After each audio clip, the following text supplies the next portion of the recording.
Hi everyone, welcome back to Ashley's Kitchen. Today we are making shrimp paste balls in tomato sauce. Tender shrimp simmered in a flavorful tomato broth. Light, fresh, and perfect with rice. Let's get started. Place the tomatoes in boiling water and let them sit for a few minutes. This will make them much easier to peel later. These are fresh shrimp I picked up from the market this morning. Remove the heads first, then peel off the shells from the tails, and carefully remove the veins. Divide the cleaned shrimp into 2 equal portions. For the first half, chop the shrimp into large pieces, then give them a few extra chops. Don't mince them too finely, we want some texture. For the second half, press the shrimp into a paste. Here is the important part. Use the back of the cleaver, not the sharp edge. We are not trying to cut it smaller.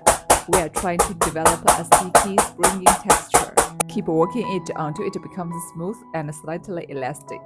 Combine the chopped shrimp and shrimp paste in the same bowl. Take some scallions and ginger, add a teaspoon salt, and squeeze them firmly with your hands to release the juices.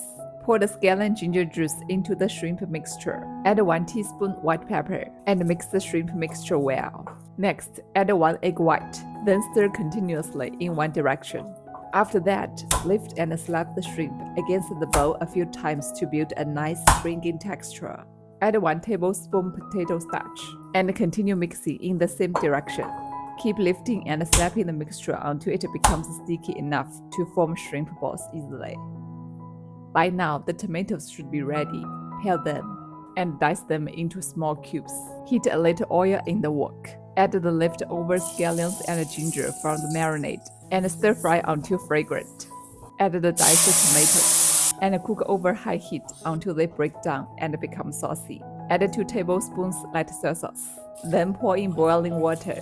Next, add enoki mushrooms or any vegetables you like. Once the soup comes to a boil, reduce the heat to low. Shove the shrimp mixture into balls and gently drop them into the wok one by one.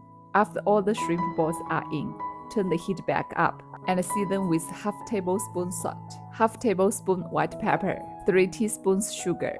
Let everything simmer until the shrimp balls float to the surface and are fully cooked. Transfer to a serving bowl and finish with a sprinkle of chopped scallions. And that's it. Now let's take a bite. Look at this, you can see the chunks of shrimp inside. Homemade shrimp balls are so much fresher and tastier than the store-bought ones. You have to try this one at home. Thanks for watching. See you next time.